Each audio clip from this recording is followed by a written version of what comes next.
Good Thursday afternoon. Thanks for joining us on Kare 11 News Now. I'm Chris Harabsky. Today, leading intelligence officials testify to a House committee about the ongoing war in Iran. Democrats zeroing in on whether Iran actually posed a threat to the United States and what the U.S. is doing there.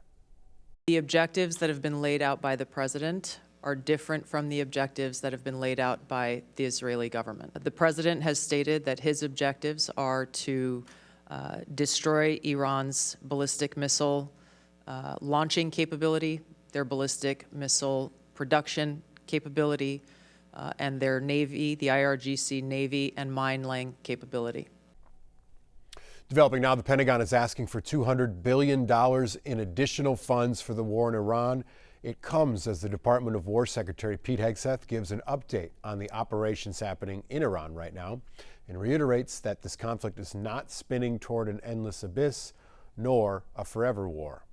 Hegseth also laying out what he says are the war's objectives, including destroying Iran's missiles and making sure the Islamic Republic never develops a nuclear weapon. Overnight, the price of Brent crude oil hitting $114 a barrel. President Trump responding on Truth Social, the U.S. knew nothing about Israel's plans to target Iranian gas field and urging an end to strikes on energy targets. Again, that's a message to our ally who joined us in this war, Israel. Despite rising tensions in the region, Hegseth did not give any sign of de-escalation. Again, today will be the largest strike package yet, just like yesterday was. As I've said from day one, our capabilities continue to build, Iran's continue to degrade. We're hunting and striking death and destruction from above. Happening today, a chance for Minnesotans to honor the White Bear Lake soldier killed in an attack in Kuwait. A public visitation for Master Sergeant Nicole Amor will be held at Mueller Memorial from 2 to 6 p.m. A private funeral is scheduled for tomorrow. Amor's family is asking for donations to Operation Nikki's Embrace to build a greenhouse in her honor. We have a link on our website, kare11.com. Iran's massive South Pars gas field was struck on Wednesday in the first reported attack on Iranian energy infrastructure in the Gulf. This is triggering retaliation from Tehran against key energy sites across the Gulf Arab states. It's a major escalation in the Iranian war. NBC's Keir Simmons reports from Saudi Arabia. I think good day to you, where the spotlight has very much shifted to the Gulf region, even more so now after those strikes by Iran on the Qatari gas installation at Ras Laffar. That has caused gas prices to surge. It came after Israel struck Iranian gas facilities. Actually, Qatar and Iran share the same gas field. President Trump overnight posting that there will be no more attacks made by Israel against that gas infrastructure in Iran. But overnight, that doesn't appear to have stopped the Iranian strikes. We arrived here in the capital of Saudi Arabia, Riyadh. We had to circle for 90 minutes, hold, while the airport was reopened because of missile and drone attacks. Saudi Arabia says that it has intercepted every missile fired on this city, but they were fired at the very moment when the Saudi Arabian foreign minister was gathering together other foreign ministers from around the region.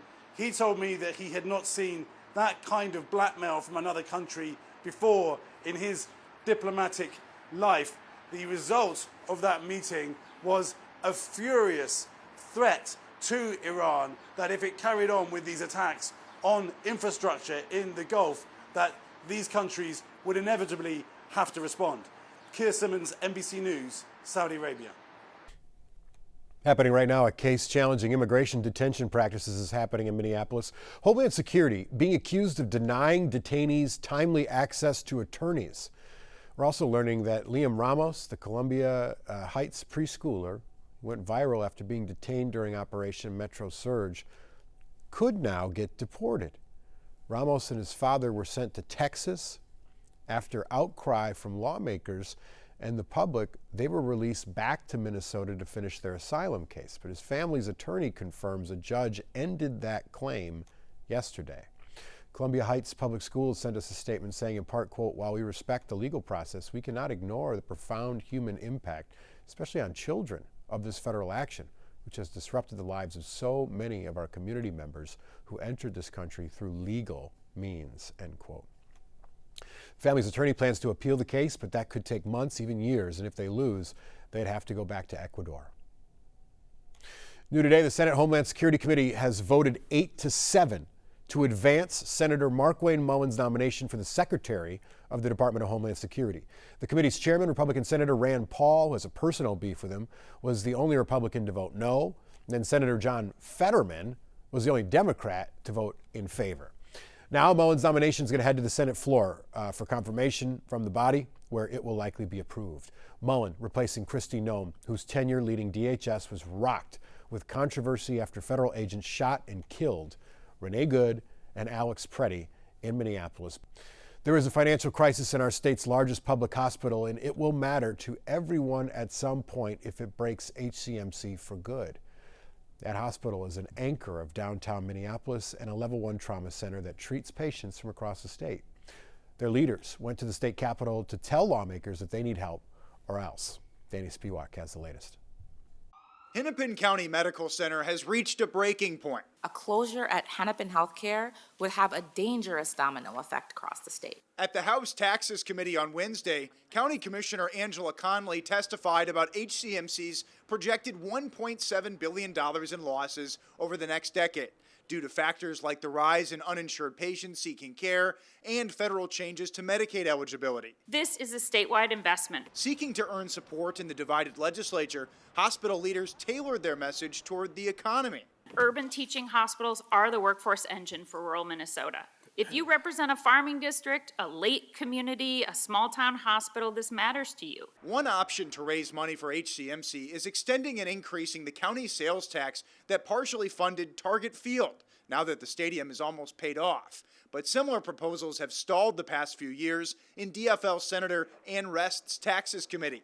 And this session, she says she's now exploring alternatives to the tax increase. Meanwhile, in the tied House, we asked leaders from both parties whether they support the sales tax extension. Neither would commit to it, but both sides say they want to help HCMC. So it really is a statewide concern. We have got to ensure that HCMC remains viable.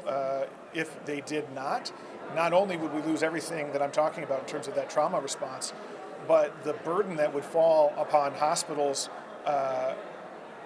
outside of HCMC would be crushing. I've had a couple of meetings with HCMC. Obviously, things are being heard in the tax committee. As we're looking across the board as far as the help that hospitals need right now, that is part of the issues that we see. There is a lot of work that HCMC needs to do internally still. HCMC leaders say they've already frozen wage increases and reduced beds and programs to make up for operating losses. So those are some of the steps that we have taken. We're looking at more opportunities to be more effective and efficient as we look at our cost. We're projecting for 2026 that, again, we're going to have an operating loss of $40 to $50 million. So we're taking actions to stabilize the organization. In addition to Hennepin Healthcare, leaders from North Memorial Hospital also testified in the Taxes Committee today. North faces many of the same challenges as HCMC, and they have lobbied the last few years at the legislature for help, including potentially being part of that ballpark tax extension, but so far they have not had any luck. At the Capitol, I'm Danny Spiewak, Kare 11 News. Educators from across the state are also pushing lawmakers to act on what they call a health insurance crisis. Right now in Minnesota, each individual school district needs to negotiate contracts with insurance companies. Educators say that's leading to less bargaining power, which they say causes higher premiums. After 10 long, terrifying days at Children's Hospital with several complications from a ruptured appendix, we were asked to pay our $10,000 deductible up front, and we couldn't. Last year, my husband and I paid $26,000 in premiums and deductibles before insurance covered a single dollar.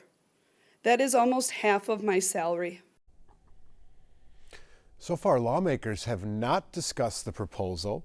They are supporting a bill that would combine all public school employees into a single statewide pool to buy health insurance. Tomorrow, 4 more suspects in the Feeding Our Future case are expected to plead guilty in the $300 million fraud scheme. It comes after one of the case's most high-profile suspects, along with her husband, also pleaded guilty. Ikram Mohammed admitted to directing $14.7 million in taxpayer money to run through Feeding Our Future, where she worked as a consultant. She says she also recruited her family to help run fake meal sites. As part of her plea deal, the U.S. Attorney's Office agreed not to prosecute her for other crimes they're investigating. She's facing up to 10 years prison. Developing now, a Tennessee woman says an AI mistake landed her in jail for months for a crime in a state that she had never been to. Sammy Salina explains. Though she says she's never been to North Dakota, Angela Lipps was arrested for bank fraud in the state due to what her attorney says was an over-reliance on AI. The police can use that as a tool, but the problem in this case is they used it as pretty much the only tool. Lipps' attorney, Jay Greenwood, said that Fargo police took surveillance images from the bank and forwarded it to a company that does facial recognition.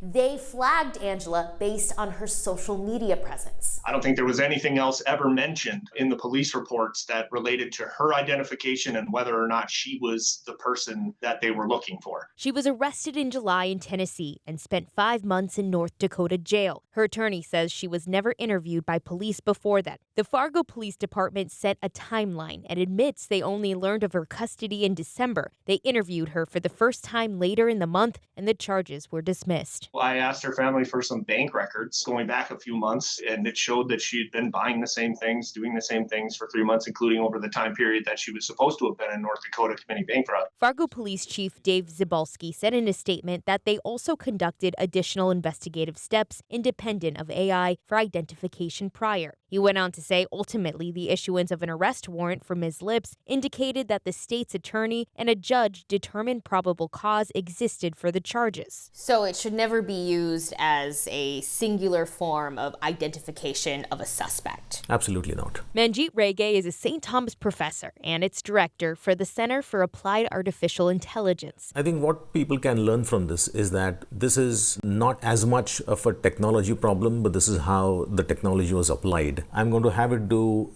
face match my own image. He says facial recognition technology isn't always 100% accurate. High likely to belong to the same person, right? Now, if I change my appearance a little bit and let's see what happens. So the similarity score goes down considerably. One has to remember that there is a human element to this. And I think that is where this entire process has gone wrong. The Fargo police chief announced his retirement 1 week ago, and on Monday, city leaders met with the city attorney in a closed-door meeting to discuss potential upcoming civil litigation. Angela Lipps posted to an online fundraiser that after 5 months in jail, she lost everything and is incredibly behind on her finances. Stick with us. We got more news and weather coming up after the break.